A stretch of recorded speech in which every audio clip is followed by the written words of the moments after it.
तो भाई सीन है एवेकनर्स एकेडमी का। यहाँ एक स्पेशल टेस्टिंग सेरेमनी हो रही है, बेसिकली एक एग्जाम, लेकिन इस बार रिजल्ट बोर्ड पर नहीं, पूरी एकेडमी के सामने डिस्प्ले होगा। कोई छुपाने का ऑप्शन नहीं, पब्लिक शेमिंग गारंटीड। प्रोफेसर एक एक करके स्टूडेंट्स को बुलाता है एक स्पेशल पोर्टल में घुसने के लिए। अंदर जाओ, एक रूम मिलेगा। उस रूम में एक स्पेशली ट्रेंडेड डीमन हार्ट बैठा है। ये हार्ट तुम्हारी एनर्जी एब्जॉर्ब करता है और डिस्प्ले करता है तुम्हारी करंट रैंक और फ्यूचर पोटेंशियल। बेसिकली ये डीमन हार्ट एक बायो स्कैनर है, लेकिन डीमन वर्जन। ज्यादातर स्टूडेंट्स निकले ई रैंक लूजर्स। कुछ को डी रैंक मिला तो वो ऐसे खुश हुए जैसे लॉटरी लग गई हो। फिर आता है एकेडमी का top genius, rich heir of the strongest guild. पूरी एकेडमी इसे देखने के लिए उत्साहित थी। यह बंदा अंदर गया फुल कॉन्फिडेंस के साथ। मन में पक्का था, मैं नंबर 1 बनूंगा, हिस्ट्री बनाऊंगा, सब मुझे याद करेंगे। बाहर सब चिल्लाए। रिजल्ट आया, high tier D rank, potential to reach इस रैंक। उसके दोस्त ऐसे प्राउड हुए जैसे उन्होंने खुद रैंक लिया हो। उनमें से एक ने लाइन में खड़े एक हम्बल से लड़के पर हंसना शुरू कर दिया। नाम था सीचन,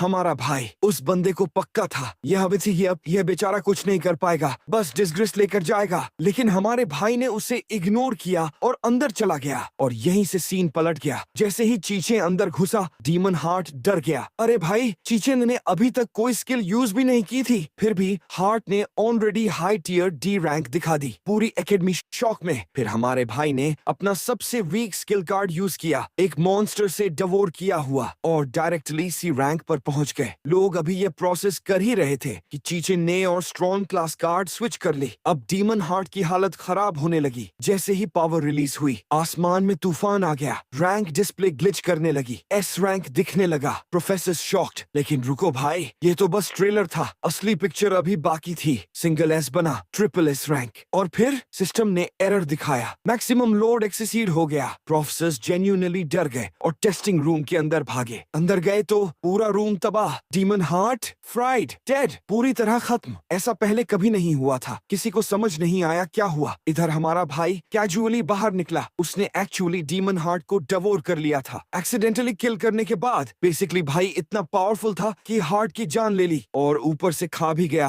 तो अब सवाल ये है, चिचिन है कौन और इतना स्ट्रॉन्ग क्यों है? तो भाई ये कोई नॉर्मल स्टूडेंट नहीं है, ये एक रिग्रेसर है। मतलब ऐसा इंसान जो फ्यूचर से वापस आया है, एक ऐसे फ्यूचर से जहां पूरी दुनिया डीमंस ने जीत ली थी। चिचिन उस दुनिया का लास्ट सर्वाइवर था। सालों तक अकेले लड़ता रहा और आखिर में डीमन किंग को सेल्फ डिस्ट्रक्ट करके मारा, खुद को भी उड़ा दिया साथ में। भाई ने लिटरली जान देकर दुनिया बचाई। और फिर एक ब्लाइंडिंग लाइट के बाद आंखें खुली डॉर्म रूम में। हमारा भाई कंफ्यूज्ड हो गया, सोचने लगा कहीं आफ्टर लाइफ तो नहीं आ गया। लेकिन विंडो से बाहर देखा तो लोग दिखे। धीरे धीरे समझ आया और फिर एक झटके में रियलाइजेशन हुई, उसकी विश पूरी हो गई। वो 10 साल पहले अपने यूनिवर्सिटी डेज में वापस आ गया है। तभी एक स्ट्रेंज होलोग्राम अपीयर हुआ, इन्फॉर्म किया पावर ऑफ ग्लूटनी का इंटीग्रेशन कंप्लीट हो गया है। हमारे भाई ने विंडो के बाहर देखते देखते कैलकुलेट किया, अब उसके पास 3 साल बचे हैं। पहले डीमन लॉर्ड रेड के आने से पहले। यही वो डीमन लॉर्ड था जिसने सब कुछ शुरू किया था। रेड ने हेल के गेट्स खोले और फिर एक एक करके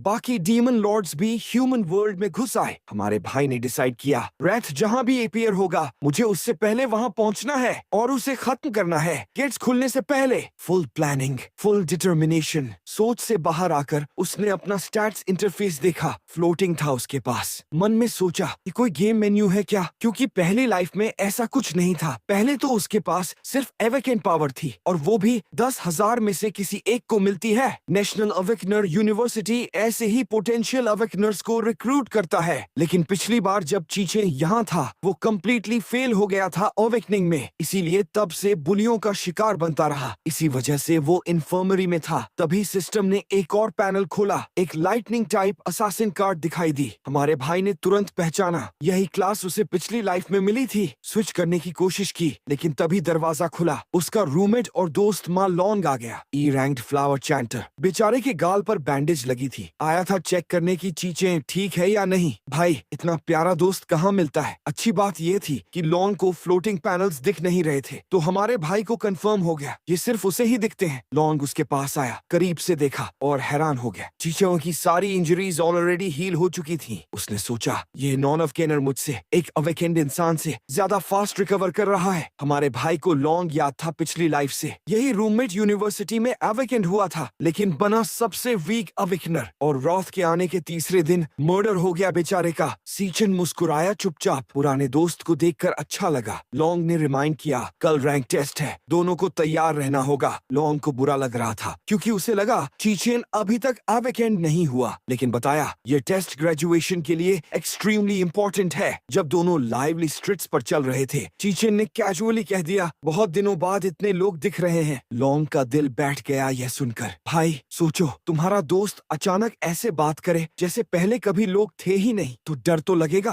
हमारा भाई सोचता जा रहा था अगर इस लाइफ में कुछ नहीं किया तो सबको वही मिसेरेबल फ्यूचर मिलेगा। इसीलिए डिसाइड किया जितना हो सके ट्रेन करो, लेवल जल्दी से जल्दी रेज करो। लेकिन एक प्रॉब्लम थी, उस टाइम में लेवल अप का एकमात्र तरीका था डीमन लेयर्स के अंदर मॉन्स्टर्स डिफीट करना, और वो लेयर्स पूरी तरह मेजर गिल्ड्स के कंट्रोल में। कमजोर और आउटसाइडर्स के लिए कोई चांस नहीं। हमारे भाई ने स्टेटस विंडो खोला, स्टैट स्टडी किए। गवर्नमेंट ने अवेकनर्स को ई से एस क्लास तक रैंक किया था। चिचन जानता था यूनिवर्सिटी के ज्यादातर स्टूडेंट्स ई रैंक पर स्टक हैं, कुछ बेयरली डी रैंक तक पहुंचते हैं। उसने लॉन को देखा और मन ही मन हंसा, चलो कम से कम इससे तो ऊपर हूँ। तो भाई दोनों दोस्त स्ट्रीट्स पर चल रहे थे। माहौल थोड़ा पीसफुल था। तभी एक बॉल आई और सीधे बेचारे लॉन्ग को मारी। ग्लासेस छिटक कर टूट गए। लॉन्ग वहीं खड़ा, आंखें मिचमिचाते हुए। ये थे गोंग चोंग और उसके चमचे, वही बुलीज जिन्होंने कल भी इन दोनों की पिटाई की थी। ये लोग इतने रेगुलर हैं कि भाई इन्हें सब्सक्रिप्शन दे देनी चाहिए। चोंग ने स्मर्क करते हुए पूछा ड्रिंक्स क्यों नहीं लाया। लॉन्ग माफी मांगने वाला था, अपने पैसों से ड्रिंक्स लाने वाला था। बेचारा इतना डरा हुआ था, लेकिन तभी हमारे भाई ने रोका और बोला माफी तो चुन को मांगनी चाहिए। ये सुनते ही हमारे भाई को पुरानी मेमोरीज की उल्टी आ गई। पिछली लाइफ में यही लोग उसे सिंक वाटर में डुबाने की कोशिश करते थे। कहते थे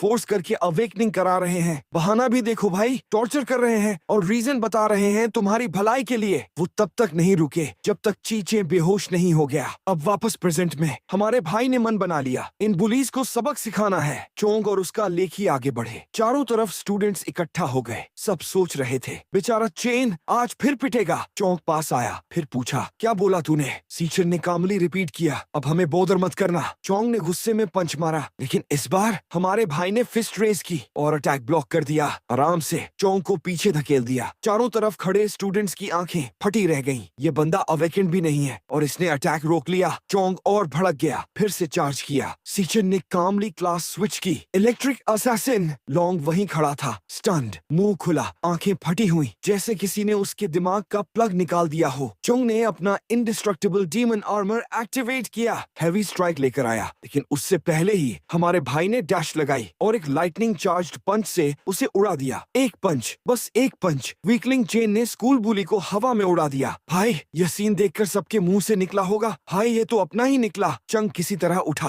अपने मिनियंस को आगे भेजा, लेकिन मिनियंस उन्होंने देख लिया था क्या हुआ। वो ऑलरेडी कांप रहे थे। चोंग फिर चार्ज किया, फिर बीट डाउन हुआ, इस बार और बुरी तरह। मिनियंस ने बॉस को इस हाल में देखा तो भाग खड़े हुए। भाई यही होता है असली पावर देखने के बाद। हम तो बस देखने आए थे। लॉन्ग वहाँ खड़ा था, माउथ ओपन। जो बंदा कल खुद पिटा था वो आज इतना स्ट्रॉन्ग कैसे हो गया। चीचे को तब रियलाइज हुआ पिछली लाइफ की तरह वो असासिन स्टेट में स्विच कर सकता है। लेवल 1 पर भी उसके स्टैट्स काफी हैं। रैंक कम से कम डी तो होगी, लेकिन एक चीज मिसिंग थी। किसी को डिफीट करने के बाद भी सिस्टम ने लेवल अप नहीं दी। सोचते सोचते हमारा भाई ऑलमोस्ट चोंग को फिनिश करने वाला था। सब देख रहे थे डरे हुए। तभी स्टूडेंट काउंसिल की वाइस प्रेसिडेंट लिंग यू आ गई। बोली रुको, इतनी पिटाई काफी है। चोंग अब दोबारा ट्रबल नहीं देगा। हमारे भाई ने मान लिया और पीछे हट गया, लेकिन मन में सोचा स्टूडेंट काउंसिल इस चोंग को बचाने के लिए इतना ईगर क्यों है। वो जानता था ऐसे बलीज को प्रॉपर पनिशमेंट मिलनी चाहिए, नहीं तो ये लोग हर कमजोर को टारगेट करते रहेंगे। चीचे और लॉन्ग वहाँ से चले गए। बुलिस के चेलास पीछे से देखते रहे। आपस में बोले इसे कभी मत छेड़ना। करना, सेंसिबल डिसीजन फॉर वंस। रात को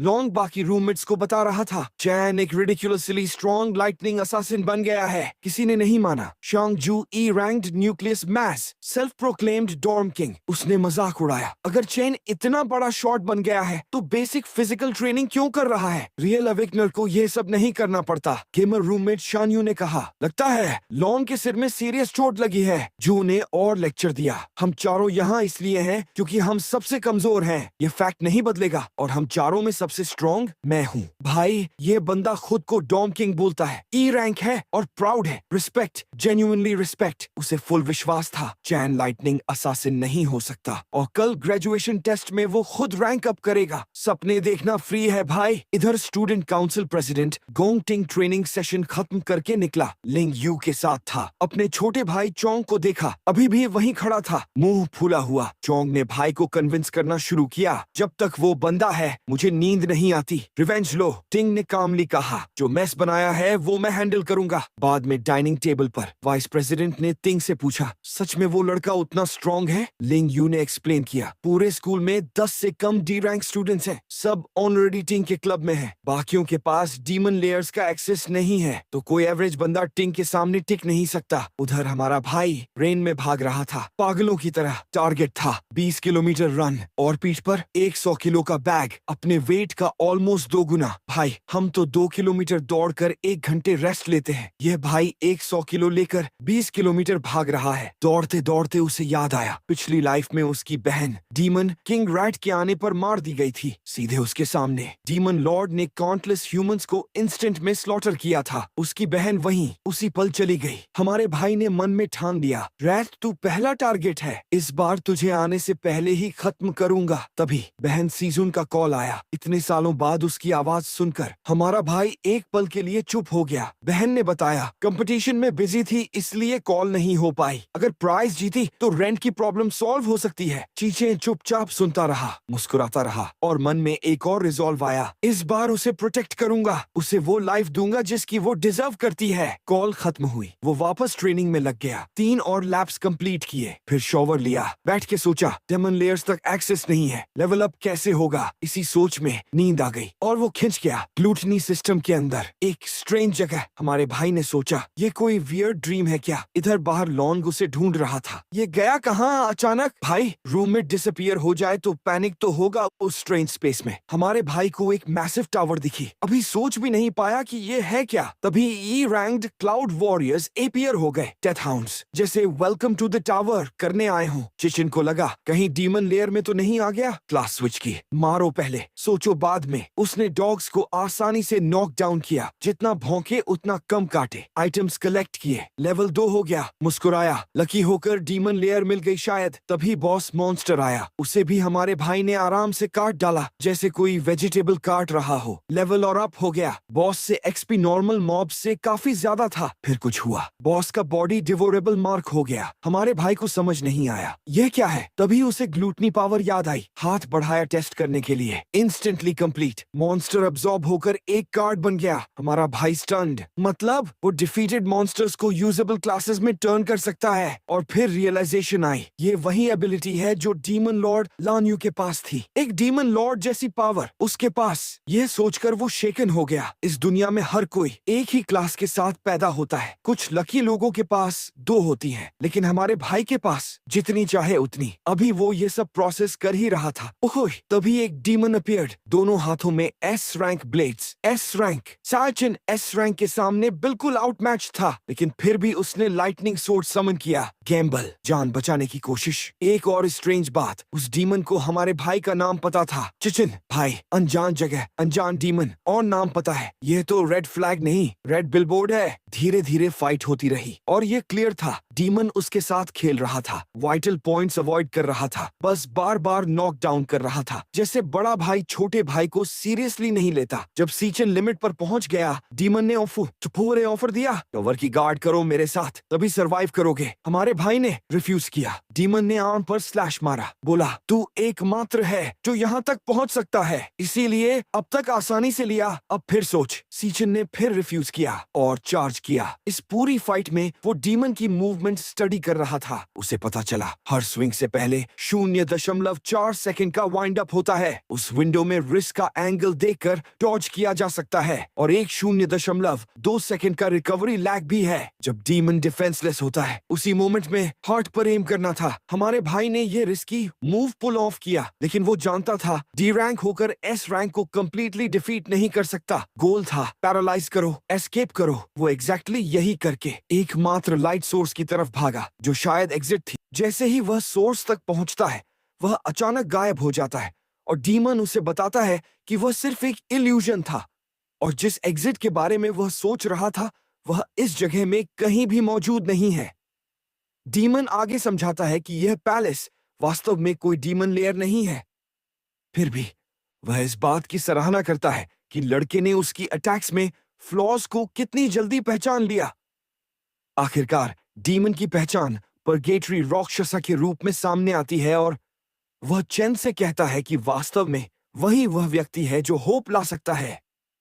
जब चैन ध्यान से डीमन के बॉडी का अध्ययन करता है तो वह चौंक जाता है क्योंकि उसने यह बिल्कुल वही अपीयरेंस पहले भी देखी थी। डीमन लॉर्ड लैन यू पर हमारा हीरो उस बैटल को याद करता है जहां आखिरकार सब कुछ समाप्त हो गया था। रिग्रेशन से पहले लड़ी गई उसकी आखिरी फाइट। उसका ओपोनेंट कोई ऑर्डिनरी डीमन नहीं था। उस क्लैश में वो क्रिएचर पहले ड्रैगन बना, फिर बार बार डिफरेंट हाई टियर मॉन्स्टर्स में स्विच करता रहा। Scorching magma, poisons vines, lightning हमारे भाई की लाइटनिंग से भी ज्यादा पावरफुल। लेकिन सब ट्रांसफॉर्मेशंस में से एक ने ध्यान खींचा जो फॉर्म एग्जैक्टली उस डीमन जैसी थी जो अभी उसके सामने था। एर्ट्यूही, एक चिलिंग रियलाइजेशन। हर सिंगल ट्रांसफॉर्मेशन वो उस डीमन किंग लॉन यू की एबिलिटी का हिस्सा था। वो पावर उसके अंदर है तो ये डीमन बस उसके बॉडी के अंदर एब्जॉर्ब्ड ग्लूटनी की पावर है। ये शार्प डिक्शन सुनकर डीमन जेन्युइनली इंप्रेस हो गया। बोला तुम सच में इस एंटायर डायमेंशन की पावर इनहेरिट करने के वर्दी हो। सिशिन ने फ्राउंड। एंटायर डायमेंशन मतलब? तभी डीमन के हाथ में एक गोल्डन वॉइड की मटेरियलाइज्ड हुई। यही एकमात्र चीज है जो उस जायंट टावर में एंटर और एग्जिट करने देती है। डीमन ने एक्सप्लेन किया डीमन किंग लॉन यू ने काउंटलेस पावरफुल मॉन्स्टर्स डिवोर किए थे। उन सब में से सबसे इंडोमिटेबल को सील करने वाले टावर की गार्ड करना उसका सेक्रेट ड्यूटी था। लेकिन अब वो यह की हमारे भाई को दे रहा था। राक्षसा चाहता था सीचन उन डीमंस को डिवोर करे, स्ट्रॉन्गर बने और उसकी मिशन कैरी आउट करे। सीचन कंफ्यूज्ड, एक डीमन एक ह्यूमन की मदद क्यों करेगा? डीमन ने रिवील किया डीमन रियलम में भी राइटियस बीइंग्स होते हैं और वाइल्ड वंस भी। एक ऐसे मॉन्स्टर ने उसके एंटायर क्लैन को स्लॉटर किया था सिर्फ एंटरटेनमेंट के लिए। उस दिन से वो बदला लेने का इंतजार कर रहा था और अब उसे लगा यही बंदा उसकी विश पूरी कर सकता है। उसने बताया किसी ने कहा था कि ये ह्यूमन उनकी बेस्ट होप है। सीचन ने पूछा automated text translation system? Demon ने क्रिप्टिक स्टाइल में बोला सब जवाब टावर के अंदर है, जैसे कोई एंशिएंट सेज हो। भाई स्ट्रेट आंसर देना इन डीमंस को आता ही नहीं। फिर डीमन ने अपनी रिमेनिंग एनर्जी हमारे भाई को वो डी ऑफर कर दी। बदले में उसे स्ट्रॉन्गेस्ट ह्यूमन बनना होगा। टावर के अंदर हर फेरोसियस बीस्ट को डिवोर करना इजी नहीं होगा। वो कनिंग क्रीचर्स थे,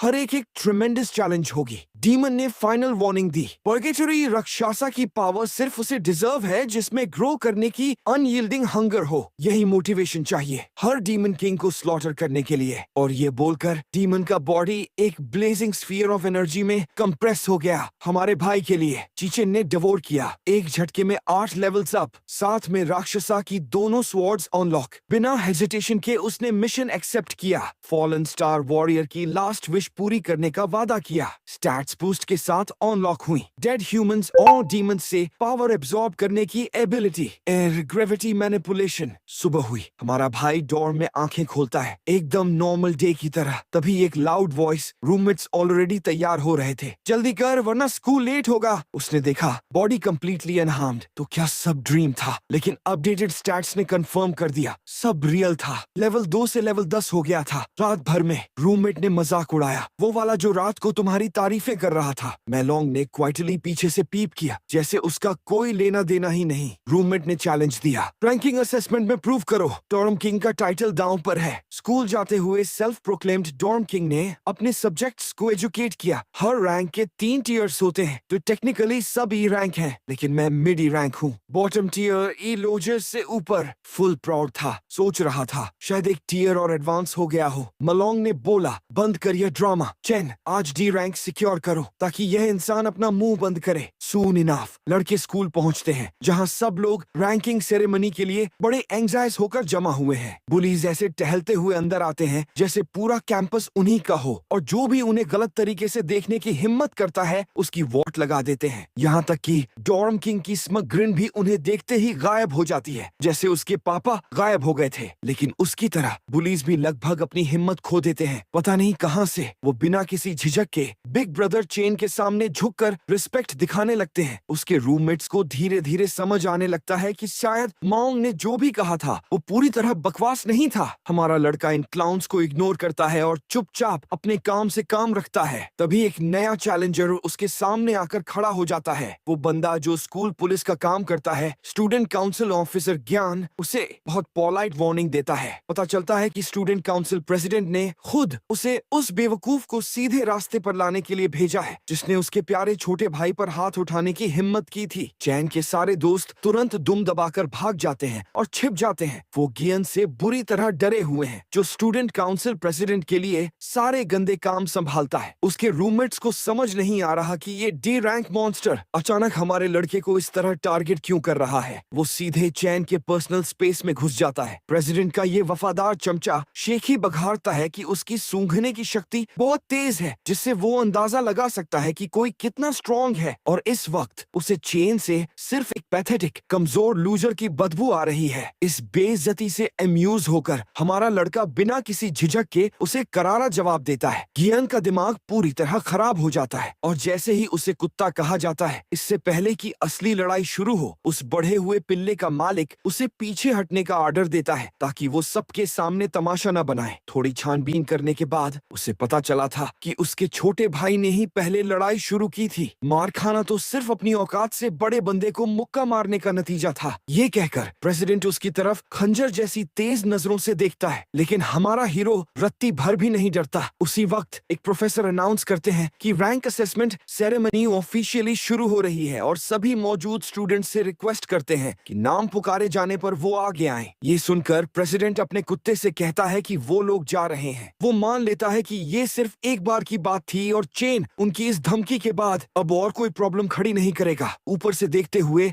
एक आदमी क्यूरियस होकर वाइस प्रेसिडेंट से पूछता है कि वो आज रैंकिंग सेरेमनी क्यों देख रही हैं। वो सोचता है कि क्या किसी रूकी ने उनका इंटरेस्ट जगाया है। वो लेडी हल्का सा मुस्कुराती हैं और कहती हैं, ये साल काफी इंटरेस्टिंग होने वाला है। जल्द ही शांगो का नाम अनाउंस होता है। डॉर्म किंग थोड़ा नर्वस फील करता है जब वो दरवाजे से अंदर कदम रखता है। दूसरी तरफ जाते ही पूरा माहौल बदल जाता है। दरअसल ये असेसमेंट एक एक करके एक स्पेशल डीमन लेयर के अंदर होता है। अंदर तारों से जुड़ा एक डीमन हार्ट अपनी एनर्जी अब्सॉर्ब करके एक अवेकनर की रैंक और पोटेंशियल को मापता है। जब अवेकनर अपनी सबसे स्ट्रॉन्ग पावर का इस्तेमाल करता है तो सिग्नल वापस अर्थ पर ट्रांसफर होता है, जहां उनका असेसमेंट रिजल्ट सामने आता है। डॉर्म किंग की रैंक पिछली बार जैसी ही निकलती है। हालांकि प्रोफेसर थोड़े कंफ्यूज दिखते हैं जब उसका पोटेंशियल दिखने में उम्मीद से ज्यादा टाइम लेता है। मालोंग बदलते हुए नंबर्स को बड़े ध्यान से देखता है। काफी सस्पेंस के बाद शांगो का मैक्सिमम पोटेंशियल सिर्फ सी रिवील होता है। किंग काफी निराश होकर बाहर आता है, ये रियलाइज करते हुए कि जो भी प्रोग्रेस उसने सोची थी वो सिर्फ उसके दिमाग का वहम थी। उसके रूममेट्स उसे दिलासा देने की कोशिश करते हैं कि वैसे भी वो सब एक ही कश्ती में सवार है ई रैंक में फंसे हुए, जिसका पोटेंशियल ज्यादा से ज्यादा सी रैंक तक जा सकता है। कुछ मोमेंट्स बाद प्रेसिडेंट का चमचा शान से बाहर आता है। वो अभी भी लोअर डी रैंक है, लेकिन उसमें ए तक पहुंचने का पोटेंशियल है। चैन के रूममेट्स पूरी उम्मीद खोने लगते हैं, क्योंकि वो पहले ही लगभग 10 स्टूडेंट्स को डी रैंक तक पहुंचते देख चुके हैं। यहाँ तक कि प्रोफेसर्स भी हैरान हैं कि इतने सारे स्टूडेंट्स पहले ही ग्रेड डी तक पहुंच चुके हैं। जिन स्टूडेंट्स को असली कॉम्बैट एक्सपीरियंस नहीं मिलता, उनका ई रैंक से बाहर निकलना सब बहुत रेयर होता है। एक्साइटेड होकर वो अगले स्टूडेंट को बुलाते हैं। वो प्रेसिडेंट जो सबके एक्सपेक्टेशंस का बोझ अपने कंधों पर उठाए हुए है। सबकी नजरें गोंग टिंग पर टिक जाती हैं। वो स्टूडेंट जो पहले से ही एक गिल्ड मास्टर है। जैसे ही वो स्टेज पर आता है, हमारा लड़का हालांकि शांत रहता है और पेशेंस के साथ रिजल्ट का वेट करता है। एकेडमी में हर कोई जानता है कि गोंग टिंग 2 साल पहले सिर्फ लोअर डी रैंक था। एकेडमी में हाईएस्ट ग्रेड का historical record middle D rank का था। इसीलिए लोग सोच रहे हैं कि क्या प्रेसिडेंट फाइनली इस बार रिकॉर्ड तोड़ेगा। डीमन लेयर के अंदर उसकी मौजूदगी में डीमन हार्ट की आंखें धीरे धीरे खुलती हैं। प्रेसिडेंट अपना सब कुछ दांव पर नहीं लगा सकता। हालांकि उसके अंदर ग्रेजुएशन सेरेमनी में धमाका करने की एक जलती हुई ख्वाहिश है, ताकि वो नंबर 1 के रूप में अपना नाम हिस्ट्री बुक्स में दर्ज करा सके। जब प्रोफेसर्स उसके पोटेंशियल ग्रेड को गोल्ड की तरह चमकते हुए देखते हैं तो वो यकीन से अपनी आंखें मलते हैं। उनका शक सही साबित होता है, क्योंकि गोंग टिंग का हाई डी रैंक उन्हें पूरी तरह हैरान कर देता है। हिस्ट्री में पहले पोटेंशियल एस रैंक को देखकर भीड़ में एक्साइटमेंट की लहर दौड़ जाती है। प्रेसिडेंट के चमचे बिना रुके एमबीए अपने बॉस की तारीफों के पुल बांधने लगते हैं। यहाँ तक कि चेन के रूममेट्स भी अपनी आंखों के सामने एक लेजेंड को बनता देखकर जलन से भुन जाते हैं। प्रोफेसर्स आपस में धीरे से डिस्कस करते हैं कि ये न्यूज तुरंत एडमिनिस्ट्रेशन को भेजी जानी चाहिए। उन्हें अपने इस कीमती एस रैंक कैंडिडेट का पूरा ख्याल रखना होगा कि श्योर करते हुए कि वो देश छोड़कर न जाए। इसके ऊपर वो एकेडमी में गिल्ड से जुड़ा सबसे यंग स्टूडेंट है टिसियारे। उनके स्कूल का नाम हेडलाइंस में छाना एकदम पक्का है। ऊपर से देखते हुए प्रिंसिपल युआन लॉन्ग को रियलाइज होता है कि वाइस प्रेसिडेंट लिंग यू को उसके पोटेंशियल के बारे में पहले से पता था। यही वजह है कि वो खुद सेरेमनी देखने आई थी। हालांकि वो बात को और मजेदार बनाते हुए कहती हैं कि वो आज सिर्फ उसे ही ऑब्जर्व करने नहीं आई थी। इस चमकते हुए प्रेसिडेंट के अलावा एक और स्टूडेंट है जिसे वो कहीं ज्यादा इंटरेस्टिंग मानती है। बिल्कुल सही टाइम पर उसी स्टूडेंट को स्टेज पर बुलाया जाता है। ज्ञान को एक ब्राइट आइडिया आता है और वो इस मिस्टीरियस अर्बन लेजेंड को ताना मारने का फैसला करता है। उससे कहता है कि वो अपने रूममेट्स की तरह एक और ई रैंक कचरा न निकले। वो कहता है कि अगर ऐसा हुआ तो वो हंसी के पात्र बन जाएंगे और इस तरह के प्रेस्टिजियस इवेंट में उनका आना ही एक शर्म की बात होनी चाहिए। लॉन्ग अपने दोस्त को बैक करता है और बोल्डली क्लेम करता है कि वो सबके होश उड़ा देगा। भीड़ एकदम बेसब्री से देखती है जब चैन फाइनली डीमन लेयर में एंटर करता है। चैन के करीब आते ही डीमन हार्ट तुरंत एक इंटेंस प्रेशर महसूस करता है और हमारे हीरो को याद आता है कि एक अवेकनर के लिए अपना फ्यूचर सिक्योर करने का सबसे बेस्ट तरीका एक हाई रैंकिंग गिल्ड में शामिल होना है। वो जानता है कि इस गोल का इकलौता रास्ता ग्रेजुएशन कॉम्बैट असेसमेंट में स्ट्रॉन्ग परफॉर्मेंस देना है, जहां कैंडिडेट्स को अपनी पसंद के मेंबर्स चुनकर 10 लोगों का स्क्वाड बनाना होता है। जो स्क्वाड फर्स्ट प्लेस लाता है उसे सीधे देश के टॉप टियर इंपीरियल गिल्ड में रिक्रूटमेंट मिलता है। इसीलिए देख रहे सभी लोगों के लिए इस टेस्ट का पर्पस बिल्कुल साफ है। गियन रिक्रूटमेंट शुरू करता है और अपने बॉस से एक और लो टियर डी रैंक को इंट्रोड्यूस कराता है, जहां वो प्राउडली क्लेम करता है कि उनकी पार्टी अब पूरी तरह कंप्लीट है। वो एक्सप्लेन करता है कि उनके पास पहले से ही सारे डी रैंक्स के साथ साथ प्रेसिडेंट का भाई भी उनकी टीम में है, इसलिए उनके फर्स्ट प्लेस हारने का कोई चांस ही नहीं है। चेन समझता है कि स्ट्रॉन्ग स्टूडेंट्स आखिरकार सबसे स्ट्रॉन्ग पार्टी बनाने के लिए इकट्ठा होंगे, जबकि सबसे कमजोर भी उसी तरह एक साथ ग्रुप बनाएंगे, जो सर्वाइवल ऑफ द फिटेस्ट का एक क्रूर माहौल क्रिएट करता है, जहां कमजोर कड़ियों को बिना किसी झिझक के बाहर फेंक दिया जाता है। कुछ टाइम बीतने के बाद लॉन्ग एंजाइटी फील करने लगता है कि स्क्रीन पर कोई चेंज क्यों नहीं दिख रहा, और भीड़ जल्दी ही मान लेती है कि चेन इतना कमजोर होगा कि सिस्टम उसकी मौजूदगी को ठीक से रजिस्टर भी नहीं कर पा रहा। गियन फिर टिंग को कन्विंस करता है कि बाकी बचे हुए स्टूडेंट्स सिर्फ कचरा हैं, इसीलिए उन्हें यहाँ और टाइम वेस्ट किए बिना निकल जाना चाहिए। हालांकि जैसे ही वो जाने की तैयारी करते हैं, स्क्रीन अचानक टिमटिमाती है और एक हाई डी रैंक का लेबल दिखाती है, जिससे पूरी भीड़ में खलबली मच जाती है और सबके चेहरों पर शॉक फैल जाता है। प्रेसिडेंट के साथ साथ स्टूडेंट काउंसिल भी इस अनएक्सपेक्टेड रिजल्ट पर यकीन नहीं कर पाती। फिर भी सिस्टम जल्द ही रिजल्ट्स में एक अजीब डेविएशन डिटेक्ट करता है। पता चलता है कि चेन सिस्टम का यूज ये चेक करने के लिए कर रहा है कि उसके ऑन चेंज्ड फिजिकल फॉर्म में उसके लेवल 10 बेस स्टैट्स इवैल्यूएशन के दौरान असल में क्या बनते हैं। डी रैंक देखने के बाद वो अपनी क्लास को इन्फेनल डेथ किंग में स्विच करता है, जो अब तक की उसकी सबसे कमजोर डेवोर्ड क्लास है। रैंक तुरंत हाई डी से मिडिल सी में शिफ्ट हो जाती है, जो भीड़ के होश उड़ा देती है, जबकि काउंसिल को ये मानने में मुश्किल होती है कि मशीन अभी भी ठीक से काम कर रही है या नहीं। यहाँ तक कि साइंटिस्ट्स भी सिचुएशन पर सवाल उठाने लगते हैं, क्योंकि वो सोचते हैं कि रिजल्ट्स बार बार क्यों बदल रहे हैं, और जल्द ही उन्हें शक होने लगता है कि मशीन सच में इतनी खराब हो चुकी है कि ठीक नहीं हो सकती। उसी मोमेंट पर डीमन हार्ट के अंदर एक एक इंस्टेबिलिटी दिखती है और रिजल्ट्स एक बार फिर अजीब तरीके से बदल जाते हैं। चैन इसे नोटिस करता है और एक स्ट्रॉन्गर क्लास में स्विच करने का फैसला करता है। इसीलिए वो पर्गेटरी राक्षसा बन जाता है। डीमन हार्ट एंग्जाइटी में आ जाता है, जबकि डीमन लेयर के बाहर एक भयानक तूफान उठ खड़ा होता है और गियन कंफ्यूजन में चिल्लाता है। शंगजो इसे एक दैवीय संकेत की तरह ट्रीट करता है, जो दिखाता है कि हिस्ट्री फिर से लिखी जा रही है क्योंकि उनके डॉर्म ने एक डिवाइन मॉन्स्टर पैदा किया है। अगले ही पल पोटेंशियल टिमटिमाकर एस रैंक हो जाता है, जिससे साइंटिस्ट्स और प्रेसिडेंट टिंग दोनों दंग रह जाते हैं कि उन्होंने एपीएसी की क्या देखा। हालांकि सिस्टम अचानक एक वार्निंग डिस्प्ले करता है कि यूजर का पोटेंशियल इसके मैक्सिमम लोड से ज्यादा है और करंट लिमिट्स के अंदर डिटेक्ट नहीं किया जा सकता। गियन का दिमाग लगभग डेथ की ब्लू स्क्रीन की तरह शट डाउन हो जाता है क्योंकि प्योर शॉक से उसकी आत्मा शरीर छोड़ने वाली होती है। जैसे ही सिस्टम इस ओवरवेलमिंग प्रेशर के अंदर टूटने लगता है, साइंटिस्ट्स पैनिक में आगे भागते हैं ताकि किसी भी कीमत पर स्टूडेंट को कोई नुकसान न पहुंचे। लेकिन जब वो फाइनली पहुंचते हैं तो वो यकीन नहीं कर पाते और फ्रीज हो जाते हैं क्योंकि उन्हें वहां एक सूखा हुआ किशमिश मिलता है जहां कभी डीमन हार्ट हुआ करता था, क्योंकि वो जरूरत से ज्यादा यूज होने की वजह से पूरी तरह जल चुका था। ये साफ हो जाता है कि चेन ने उसे थोड़ा ज्यादा ही डरा दिया था। फिर भी वो उसे निगल जाता है और किसी की भी रैंक देखने की एबिलिटी पा लेता है। साथ ही आसपास के पोटेंशियल खतरों के बारे में वार्निंग्स भी मिलने लगती हैं। वो डीमन लेयर से बाहर आता है और सुखद रूप से सरप्राइज फील करता है क्योंकि हर पर्सन की रैंक उसके सामने दिख रही होती है। लेकिन फिर वो जल्दी ही नोटिस करता है कि प्रेसिडेंट ने भी अपना असली पोटेंशियल छिपा रखा है और वो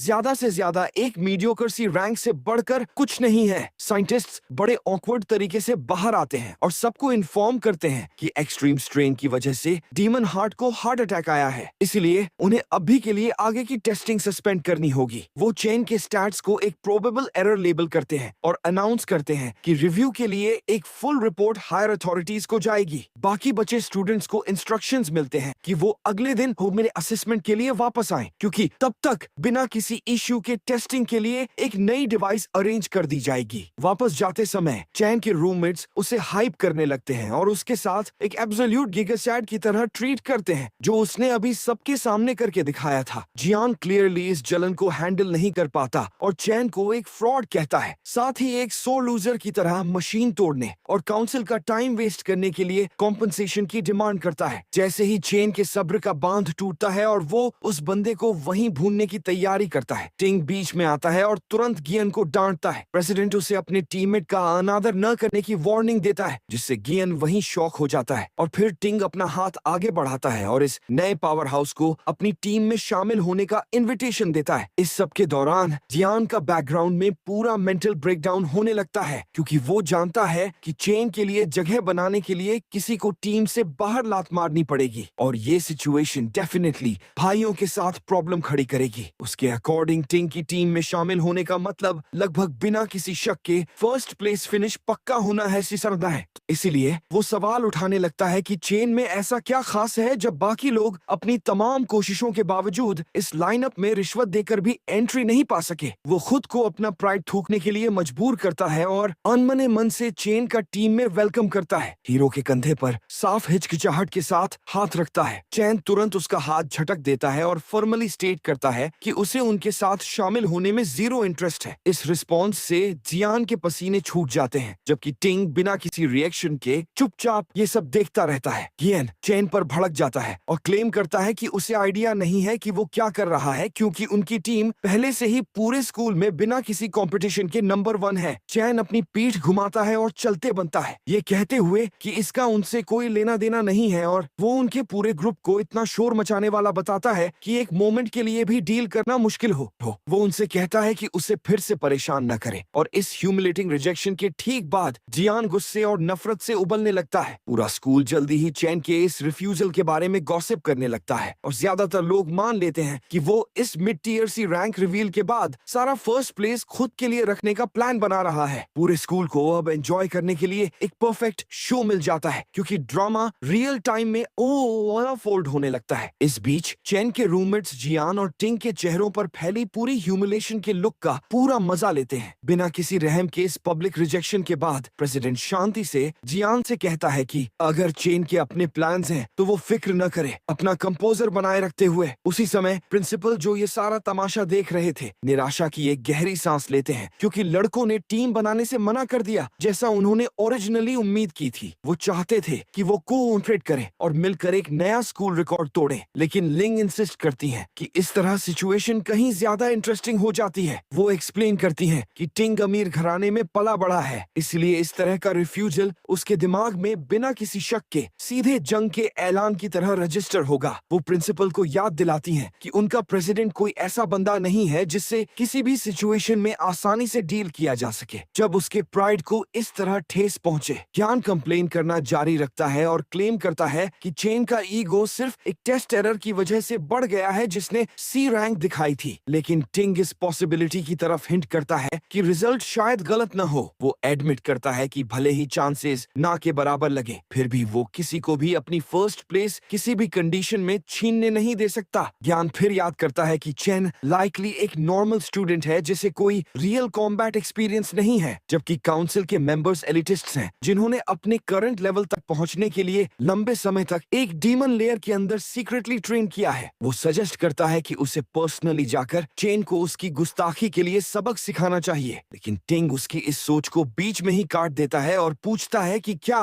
उनका प्रेसिडेंट सच में इतना पेटी लगता है जो ऐसा काम करे। गियन को तुरंत अपनी गलती का एहसास होता है और वो अपोलॉजी ओफरी कहता है, जबकि टिंग अपना कराओ के प्लान कैंसिल कर देता है और गियन से कहता है कि वो आगे बिना किसी गाइडेंस के सब कुछ अपने दम पर संभाले। वो एक कोल्ड टोन में ऐड करता है कि जियान जो कुछ भी करना चाहे उसका उससे कोई लेना देना नहीं है, और जियान बिना किसी फर्दर एक्सप्लेनेशन के तुरंत मैसेज समझ जाता है। लगभग 10 मिनट बाद एक इन्फॉर्मेंट जियान के पास आता है और रिपोर्ट करता है कि चेन पहले ही स्कूल से निकल चुका है। जब उसने मेंशन किया था कि उसे कुछ देर के लिए घर जाना है, वो ये भी एक्सप्लेन करता है कि चेन बिना खाना खाने के लिए रुके ही बाहर चला गया, जो सिचुएशन को और भी कन्वीनियंट बना देता है। गेन इसे एक गॉड सेंट अपॉर्चुनिटी की तरह ट्रीट करता है और एक अनफैमिलियर ग्राउंड पर जहां कोई इंटरफियर न कर सके उससे बेरहमी से डील करने के चांस पर एक्साइटेड फील करने लगता है। जैसे ही चेन सड़क पार करता है उसे याद आता है कि अपनी पिछली लाइफ में एक पी गिल्ड को तब डिजास्टर का सामना करना पड़ा था जब वो सेंट ही कंट्री के टेरिटरी के अंदर एक डीमन लेयर को फतह करने की कोशिश कर रहे थे। उस लेयर के अंदर उनका सामना एक कभी ना देखे गए मॉन्स्टर से हुआ था जिसे रैट के नाम से जाना जाता था, जिसने बिना किसी रेजिस्टेंस के पूरी पीक टीम का तुरंत सफाया कर दिया था। वो मॉन्स्टर फिर इंसानी दुनिया में भाग गया और उसने हर जगह भारी तबाही मचाई, और भले ही वो मेमोरी अधूरी है, चेन डिटरमाइंड रहता है और इस लाइफ में उसी डीमन लेयर को लोकेट करने का एक प्लान बनाता है। इस प्लान को शुरू करने के लिए चेन को एक बड़ी अमाउंट में पैसे चाहिए, इसलिए वो बिना किसी झिझक के माइथिल मॉन्स्टर एक्सचेंज सेंटर की तरफ बढ़ता है। उसे याद आता है कि माइथिल गिल्ड के अंदर ये एक्सचेंज सेंटर बाद में फ्यूचर टाइमलाइन में पूरे देश का सबसे बड़ा मटेरियल ट्रेडिंग हब बन जाता है। इस दुनिया में एक अवेकनर की स्ट्रेंथ को इस बेसिस पर जज किया जाता है कि उनके पास किस क्वालिटी के इक्विपमेंट और वेपन्स हैं, और एक्सचेंज ऐसे आइटम्स को खरीदने और बेचने के लिए एक क्रूशियल लिंक का काम करता है। हालांकि चेन के लिए ये जगह सिंपली अभी के लिए कुछ पैसे कमाने का एक क्विक और इजी मेथड है, इससे पहले कि वो अपने बड़े गोल्स की तरफ बढ़े। इसलिए वो सीधे अंदर जाता है और ब्रोकर के सामने कुछ फैंक्स प्रेजेंट करता है, जो बड़े ध्यान से और साफ शक के साथ उनका एग्जामिनेशन करता है। वो पूछता है कि उसके जैसे स्टूडेंट को ऐसा आइटम कैसे मिला, तो चेन शांति से एक्सप्लेन करता है कि ये एक मॉन्स्टर से ड्रॉप हुआ था जिसे उसने पहले हराया था। ब्रोकर सरप्राइज के साथ रिएक्ट करता है और क्लेम करता है कि उसने ऐसा आइटम पहले कभी नहीं देखा, लेकिन उसकी असिस्टेंट बीच में आती है और एक्सप्लेन है कि ये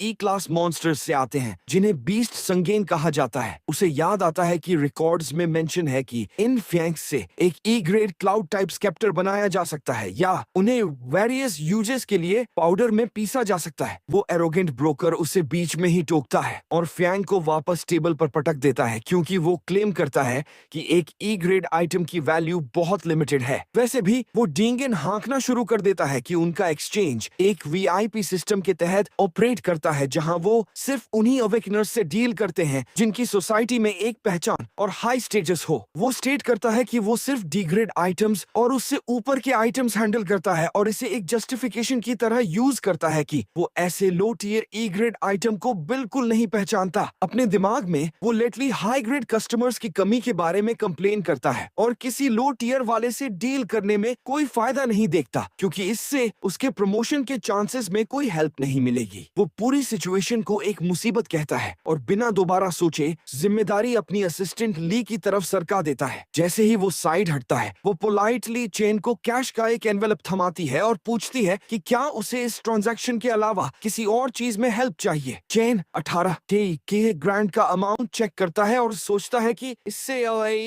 अभी के लिए उसकी रेंट की प्रॉब्लम बिना ज्यादा स्ट्रेस के सॉल्व हो जाएगी। फिर वो पर्गेटरी राक्षस से मिली वो चमकती हुई ग्रेट स्वॉर्ड बाहर निकालता है, जो तुरंत उस लड़की का पूरा ध्यान खींच लेती है। भले ही उसने ऐसा कुछ पहले कभी नहीं देखा था, लेकिन वो अंदाजा लगाती है कि ये कम से कम एक बी ग्रेड आइटम होना चाहिए या फिर ज्यादा से ज्यादा एक ए ग्रेड आइटम। ब्रोकर अपनी भौहें चढ़ाए हुए वापस अंदर आता है और उसकी इस बात को कोरी कल्पना बताकर खारिज कर देता है, क्योंकि ए ग्रेड आइटम्स की कीमत आमतौर पर लगभग 1 मिलियन होती है। वो बहस करता है कि उसने यहाँ कई सालों तक काम किया है और रियलिटी में कभी ए ग्रेड आइटम के आसपास की चीज भी नहीं देखी। उसी मोमेंट पर शॉप का ओनर वहां आता है और शांति से स्टेट करता है कि यहाँ प्रेजेंट किया गया आइटम न तो ए ग्रेड है और न ही बी ग्रेड। ब्रोकर अपने बॉस के इस शार्प जजमेंट की तारीफ करता है और क्लेम करता है कि वो पहले से ही जानता था कि एक मामूली स्टूडेंट के पास इतनी हाई वैल्यू की चीज कभी नहीं हो सकती। हालांकि ओनर एक्सप्लेन करता है कि ये वेपन क्लियरली पर्गेटरी लैंड से आया है और रिवील करता है कि ये एक्चुअली एक एस ग्रेड आइटम है। इस शॉकिंग खुलासे को सुनकर ब्रोकर और असिस्टेंट दोनों का लगभग सिस्टम मेल्टडाउन हो जाता है और उनके चेहरों के एक्सप्रेशंस यकीन न होने की वजह से फ्रीज हो जाते हैं। ओनर तुरंत चेन के हाथ पकड़ लेता है और पूरे रिस्पेक्ट के साथ एक ऑनर्ड गेस्ट की तरह उसका वार्म वेलकम करता है। फिर वो चेन को वीआईपी रूम में अपने पीछे आने का इनविटेशन देता है और उसे बिना किसी हिचकिचाहट के अपनी कोई भी डिमांड रखने के लिए एनकरेज करता है। इस बीच चैन सेटिस्फाइड फील करता है, क्योंकि उसने फाइनली देख लिया कि ओनर चिंग जो उम्मीद के मुताबिक खुद सामने आ चुका है। वीआईपी रूम में सेटल होने के बाद गिल्ड बॉस उससे पूछता है कि वो इस वेपन को कितने में बेचना चाहता है। हमारा लड़का तुरंत 1 मिलियन का आंसर देता है, जो उस हरे बालों वाले बंदे को सरप्राइज कर देता है। बॉस उसे बताता है कि इसके कम से कम करोड़ों रुपए मिल सकते हैं, क्योंकि ये एक्सट्रीमली वैल्यूएबल है। हालांकि चैन उसे बताता है कि वो सिंपली इस ग्रेट स्वॉर्ड को 1 महीने के लिए $1 मिलियन के लोन के बदले कोलैटरल की तरह यूज करना चाहता है। ये बात उस आदमी को और भी ज्यादा हैरान कर देती है, क्योंकि उसे रियलाइज होता है कि हमारा लड़का एक्सट्रीमली स्मार्ट है और वो सोचने लगता है कि आखिर ये है कौन। चैन अपनी बात जारी रखते हुए कहता है कि वो 30 दिनों में कैपिटल अमाउंट चुका देगा और उसके अगले महीने एडिशनल इंटरेस्ट दे देगा। आंसर देने से पहले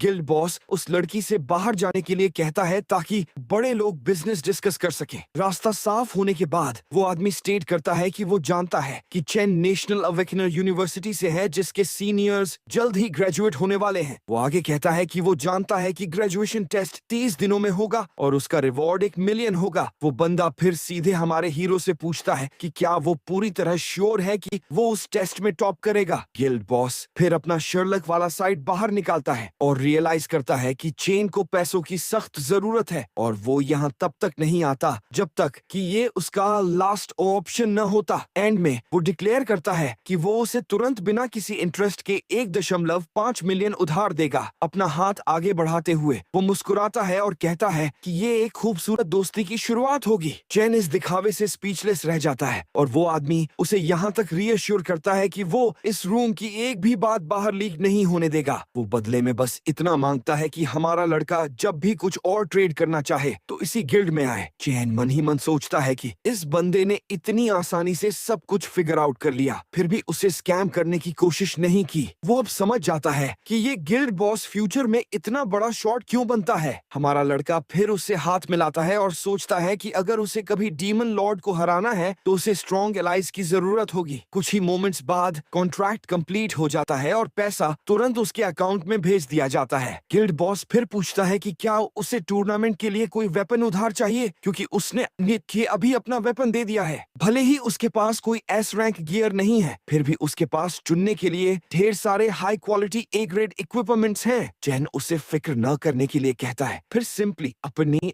दूसरी ग्रेट स्वॉर्ड समन कर लेता है जो उसे पहले मिली थी, जिससे गिल्ड के मेंबर्स पूरी तरह दंग रह जाते हैं। इसी के साथ हमारा लड़का विदा लेता है, जबकि गिल्ड बॉस तुरंत उस गुलाबी बालों वाली लड़की को इतना हाई लेवल क्लाइंट सिक्योर करने के लिए सुपरवाइजर के रूप में प्रमोट कर देता है। इससे पहले कि चेंज आए, उसे रियलाइज होता है कि वो कुछ खरीदना अपना भूल गया है और वो काउंटर की तरफ वापस मुड़ता है। कुछ घंटों बाद वो अब एक बस स्टॉप के सामने खड़ा है। वो याद करता है कि अपनी पिछली लाइफ में उसने टॉप पर पहुंचने के लिए बहुत स्ट्रगल किया था और लोग उसके साथ कचरे की तरह ट्रीट करते थे। उसने गुजारा करने के लिए अंतहीन शिफ्ट्स में काम किया था और दोनों भाई बहन को हर महीना काटने के लिए लगभग बेघर लोगों की तरह रहना पड़ा था। युन ने तब अपनी ड्रीम यूनिवर्सिटी में एडमिशन पा लिया था, लेकिन उसने उसे छोड़ दिया और खुद से कहा कि कैंपस उसके प्यारे भाई से बहुत दूर है। पर रियलिटी में वो उस पर और ज्यादा फाइनेंशियल बर्डन डालने से डरती थी। प्रेजेंट में वापस आते हुए वो सोचता है कि वो अभी तक क्यों नहीं आई और आसपास देखने लगता है। तभी एक आवाज उसे पुकारती है एंड एग्जिट के बजाय एंट्रेंस के पास ढूंढने के लिए उसे स्टूपिड कहती है। अपना बड़ा सूटकेस खींचते हुए वो उसे बताती है कि वो लोग फिर से कंगाल हो गए हैं क्योंकि रेंट ने सब कुछ खत्म कर दिया। हालांकि हमारा लड़का बस पूरा शौक होकर वहां खड़ा रहता है क्योंकि उसने उसे आखिरी बार 7 साल पहले देखा था। वो उससे अपने सामान में हेल्प करने के लिए कहती है। कोई रिस्पॉन्स न मिलने पर वो उसके सामने अपना हाथ हिलाती है, उसे होश में लाने की कोशिश करते हुए। उसी मोमेंट पर चैन अचानक आगे बढ़ता है और उसे कसकर गले लगा लेता है, जिससे वो सरप्राइज हो जाती है। कुछ ऑकवर्ड मोमेंट्स के बाद वो उसकी पकड़ से छूटने के लिए फॉरबिडन पोकिंग टेक्निक का यूज करती है और उसका दम घोटने के लिए उसे लेक्चर देती है।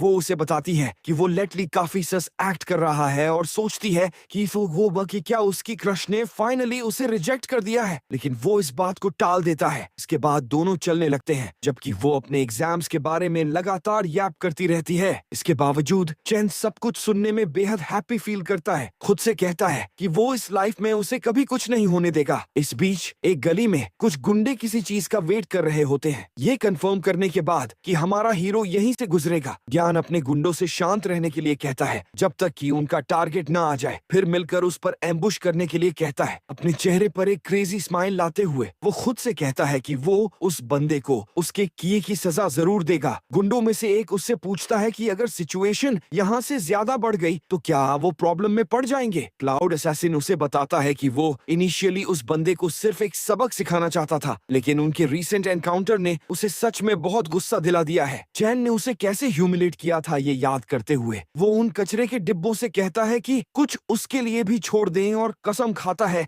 कि वो हमारे हीरो को ऐसा सबक सिखाएगा जिसे वो कभी नहीं भूलेगा। गेन इस बात पर शेखी बघारता है कि वो सबसे बेस्ट क्लाउड असासिन है और अपने टारगेट के चेहरे के एक्सप्रेशन को इमेजिन करते हुए उसकी राल टपकने लगती है। हमारे हीरो की तरफ वापस आते हैं। यून उसे याद दिलाती है कि वो सच में बहुत अजीब एक्ट कर रहा है और सोचती है कि क्या ये एग्जाम्स की वजह से है। वो इसे मजाक में उड़ाती है और कहती है कि उसके जैसे कमजोर इंसान को इस बारे में ज्यादा नहीं सोचना चाहिए। बहन उसे याद दिलाती है कि उसने हमेशा उससे कहा था कि चाहे जो हो जाए बस आगे बढ़ते रहो और बाकी सब किस्मत पर छोड़ दो। उसका मूड ठीक करने की कोशिश करते हुए वो एक मोटिवेशनल सॉन्ग गाने लगती है। जैसे ही वो गली में एंटर करते हैं चैन सुखद रूप से सरप्राइज फील करता है कि उसने इतनी आसानी से नोटिस कर लिया कि वो बदल गया है, लेकिन रियलाइज करता है कि वो नहीं जानती कि उसने अपनी पावर्स अवेकन कर ली हैं और वो अमीर हो चुका है। उसका ये कॉन्फिडेंट रिप्लाई सुनकर कि वो ठीक है वो सोचती है कि क्या ये सिर्फ उसका मेल प्राइड बोल रहा है। यून अपना सिर हिलाती है और सोचती है कि उसका भाई फाइनली एक मर्द बन रहा है। इस बीच दूरी पर गुंडों में से एक जियान को बताता है कि उनके टारगेट के साथ एक लड़की भी है। ये बात उस बंदे को एक्सट्रीमली एक्साइटेड कर देती है क्योंकि गली में कोई कैमरा नहीं है और क्रिस हैंसन उन्हें पकड़ नहीं सकता।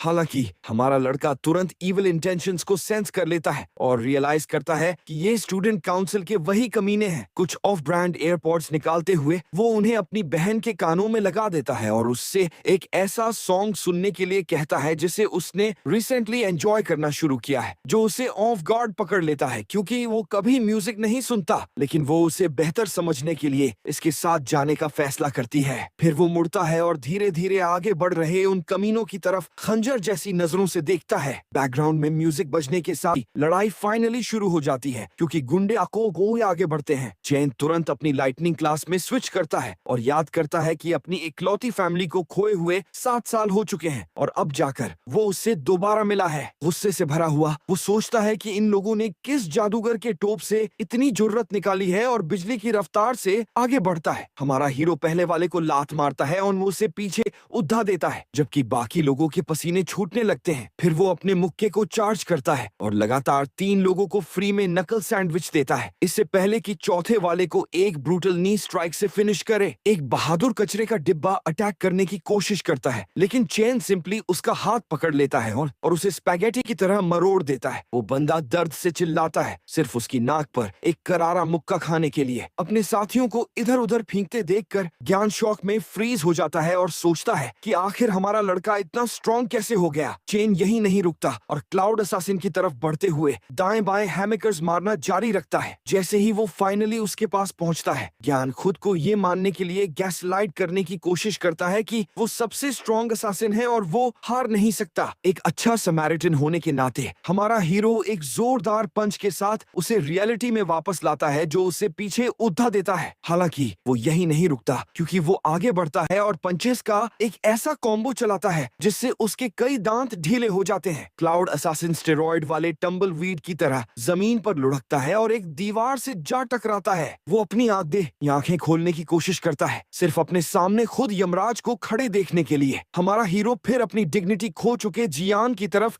नीचे देखता है और उसे याद दिलाता है कि उसने उस कचरे के टुकड़े से पहले ही कहा था कि उससे दूर रहे। सीधे उसकी आत्मा में झांकते हुए वो उस दिमाग से पैदल कमीने से पूछता है कि क्या उसे इंसानी भाषा भी समझ नहीं आती। वो बंदा जो पहचान में न आने की हद तक पिट चुका है, अपने पैरों को महसूस तक नहीं कर पा रहा और उसकी बॉडी की आधी हड्डियां टूट चुकी हैं। ये रियलाइज करते हुए कि उसने गलत बंदे से पंगा ले लिया है, वो बमुश्किल एक अपोलॉजी बुदबुदाता है। चैन उसका कॉलर पकड़कर और उसके चेहरे पर एक डैगर टिकाकर उसका मुंह बंद कर देता है। मिस्टर टॉप असेसिन को उसकी आंखों में ये साफ दिखता है कि जान से मारने में एब्सोल्युटली जीरो हिचकिचाहट है। उसके पास एक नॉर्मल स्टूडेंट का ऑरा बिल्कुल नहीं है। गियन सोचने पर मजबूर हो जाता है कि आखिर किस नरक ने एक इंसान को चेन जैसे मॉन्स्टर में बदल दिया। कोल्ड मैलिस के साथ वो उस बंदे से कहता है कि अगर वो इस नाइटमेयर को रिपीट नहीं करना चाहता तो उसके शब्दों को ध्यान से याद रखे। अगली बार जब उन्होंने फिर से कोई बेवकूफी की तो वो उन्हें टुकड़े टुकड़े करने में जरा भी नहीं हिचकिचाएगा। ये उन्हें उसकी लास्ट वार्निंग है। वो ये फिर वो एम्फेसिस के लिए एक और चीज ऐड करता है, अगर उन्होंने उसकी बहन के एक मील के दायरे में भी कदम रखा तो वो खुशी खुशी उनके हर करीबी इंसान को एक एक करके मिटा देगा। इसके बाद वो डैगर को गिरा देता है और सॉन्ग खत्म होने से पहले ही वापस यून के पास चला जाता है। इसके एंड तक उसकी बहन इमोशन से ओवरवेल्म हो जाती है। वो उन सैड और पेनफुली लोनली लिरिक्स को सुनकर रो पड़ती है। वो रोती है, इस बात से कंफ्यूज कि उसका भाई इन सालों में किस दौर से गुजरा जिसने उसे इतना बदल दिया। वो यहाँ तक सोचती है कि क्या तब उसका सपोर्ट किसी तरह कम रह गया था। डिटरमाइंड होकर वो उसे ठीक से डांटने के लिए मुड़ती है, लेकिन जैसे ही उसकी नजर उसके हाथ में मौजूद गिफ्ट पर पड़ती है, वो सेंटेंस के बीच में ही फ्रीज हो जाती है। वो चमकदार गोल्ड प्लेटेड पेन जिसे ऑन करने का सपना वो हमेशा देखती थी, बिल्कुल उसकी आंखों के सामने है। यून एक्साइटमेंट से लाल हो जाती है। उसे मुश्किल से यकीन होता है कि उसके भाई ने उसके लिए सबसे नया होलोग्राफिक मैजिक पेन खरीदा है, जिसकी कीमत उनके महीने के रेंट से भी ज्यादा है। उसका ये एडोरेबल रिएक्शन उसका दिल छू लेता है। उसका चेहरा ये साफ कर देता है कि वो इसे वापस नहीं करना चाहती, भले ही रेंट बाकी होने पर ऐसा करना एक रिस्पॉन्सिबल बात होती। अपने मुक्के को अपनी पीठ के पीछे छिपाते हुए चैन इस बार अपनी बहन की स्माइल को प्रोटेक्ट करने और ये श्योर करने की मन ही मन कसम खाता है कि वो अपने ड्रीम स्कूल में एंटर करे। वापस घर पर उसकी बहन हैप्पीली घंटों हवा में होलोग्राफिक ड्राइंग्स बनाने में बिताती है। बड़ा भाई चुपचाप उसके हाथ की बनी रामेन एंजॉय करता है और कहता है कि उसे खुशी है कि वो गिफ्ट से हैप्पी है। इसके बावजूद वो अभी भी उसके उस पर इतना खर्च करने को लेकर वरी करती है, जबकि उनके पास अगले महीने का रेंट तक कवर्ड नहीं है। वो उसे एक प्राउड स्माइल देता है और रिवील करता है कि उनका पूरे 1 साल का रेंट पहले ही कवर्ड हो चुका है। बड़ा भाई शेख ही बघाड़ता है कि एक दोस्त के साथ उसका छोटा सा बिजनेस वेंचर लेटली बहुत बढ़िया चल रहा है, लेकिन यून शार्प है और उसकी तरफ एक हाईली एस्यूस नजर डालती है। वो क्लियरली उसकी इस कन्वीनियंट बिजनेस स्टोरी को सच नहीं मान रही। ये कहने के बाद भी वो उसे और ज्यादा पुश नहीं करती। उसे तो ये याद भी नहीं कि आखिरी बार कब उसका बड़ा भाई इस तरह खुलकर हंसा था। वो जेंटली उसके कंधे पर थपथपाती है और एक सिंपल रिक्वेस्ट करती है। वो सीक्रेटली जो कुछ भी कर रहा है उसे ये श्योर करना होगा कि वो खुद को बर्न आउट न करे। इस बीच एक शांत एक्वेरियम में प्रेसिडेंट टिंग अपने कजिन के साथ कुछ शॉकिंग न्यूज शेयर करता है। शहर के बेस्ट डॉक्टर्स ने डिक्लेयर किया है कि mister top assassin critically injured है और उसका रिकवर होना नामुमकिन है। उसकी बॉडी की आधी से ज्यादा हड्डियां ठीक न होने की हद तक चकनाचूर हो चुकी हैं। उसका चेन से लड़ना ही एक ऐसी चीज थी जिसकी प्रेसिडेंट ने उम्मीद नहीं की थी। लेकिन लड़ाई के बाद उसकी बॉडी की ये हॉरिफाइंग कंडीशन और भी ज्यादा शॉकिंग है। वो उसकी कजिन कोल्डली रिएक्ट करती है। वो सिर्फ इस बात से डिसअपॉइंटेड है कि उसकी टीम में शामिल होने वाले स्ट्रॉन्ग ग्रेजुएट स्टूडेंट्स का नंबर अब कम हो जाएगा। लेकिन प्रेसिडेंट भी उतना ही रूथलेस है, रिप्लाई करते हुए कि वो एक्चुअली इस बोझल एनपीसी के बिना कहीं बेहतर परफॉर्म करेगा जो उसे पीछे खींच रहा था। तभी उनके अंकल और एकेडमी के डायरेक्टर ऑफ एम्प्लॉयमेंट बोलते हैं। गोंगुएन शांति से हमारे हीरो के रीसेंट मूव पर अपनी रिपोर्ट डिलीवर करता है। रैंकिंग सेरेमनी के कियोन्स को लेकर उसकी डिटेल्ड इन्वेस्टिगेशन फाइनली आ चुकी है। रिजल्ट्स को लेकर कोई डाउट नहीं है और चेन सच में स्टूडेंट काउंसिल प्रेसिडेंट से हायर रैंक पर है। ये खुलासा उस फॉर्मर टॉप स्टूडेंट को पूरी तरह ऑफ गार्ड पकड़ लेता है। वो आदमी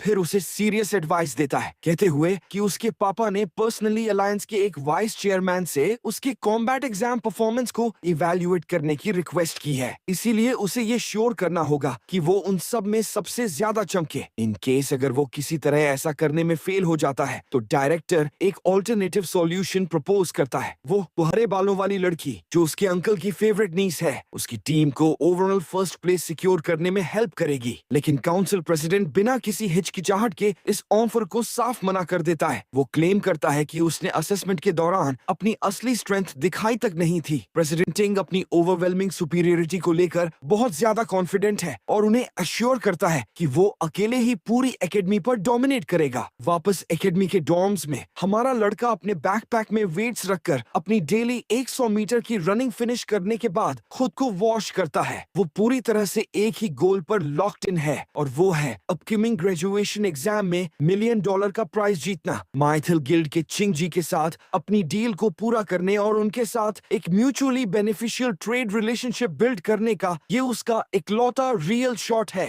एग्जाम में सिर्फ कुछ ही हफ्ते बचे होने के कारण वो बेड पर लेट जाता है, रेस्ट करने के लिए नहीं बल्कि अपनी नींद में भी ग्राइंड जारी रखने के लिए। वो युवा आपिया डीमन लेयर में एंटर करता है जहां डीमन किंग लानू का इनॉर्मस वॉइड टावर उसके सामने खड़ा है। वो बिना किसी हिचकिचाहट के एंट्रेंस की तरफ जाने वाली लंबी सीढ़ियों पर चढ़ता है। ग्रैव हाउंड किंग की क्लास के साथ उसके पहले असेसमेंट ने एक रिस्पेक्टेबल मिडिल सी रैंक हासिल की थी। दूसरी तरफ उसकी एबिसल फाइंड क्लास की ओवरवेलमिंग स्ट्रेंथ ने सिस्टम को पूरी तरह ओवरलोड कर दिया था। यहाँ तक कि खुद डीमन हार्ट भी उसके असली पोटेंशियल को ठीक से क्लासिफाई करने में तो समर्थ था। उसकी बाकी क्लासेस को इवैल्यूएट करने का इकलौता रास्ता उसे बिल्कुल साफ दिखता है। वो वॉइड टावर को अनलॉक करता है और उनकी रॉ पावर को सीधे बैटलफील्ड पर टेस्ट करने का फैसला करता है। वो अंदर कदम रखता है, क्यूरियस होकर कि टावर उस पर किस तरह का ब्रूटल चैलेंज फेंकने वाला है। अंदर वो जो देखता है उससे शौक में उसकी आंखें फटी की फटी रह जाती हैं। वो खुद को एक अजीब डायमेंशन में पाता है जहां वो स्पेस में तैरते हुए एक मैसिव व्हाइट प्लैनेट के ऊपर खड़ा है। जैसे ही वो अपना पहला कदम रखता है वो तुरंत एक घुटने पर आ जाता है। वो मुश्किल अपनी बॉडी को सीधा रख पाता है। फॉलन स्टार वेस्ट में ग्रेविटी अर्थ से 10 गुना ज्यादा स्ट्रॉन्ग है और चेन अपनी हड्डियों में इस क्रशिंग प्रेशर को महसूस करता है। उसके पीछे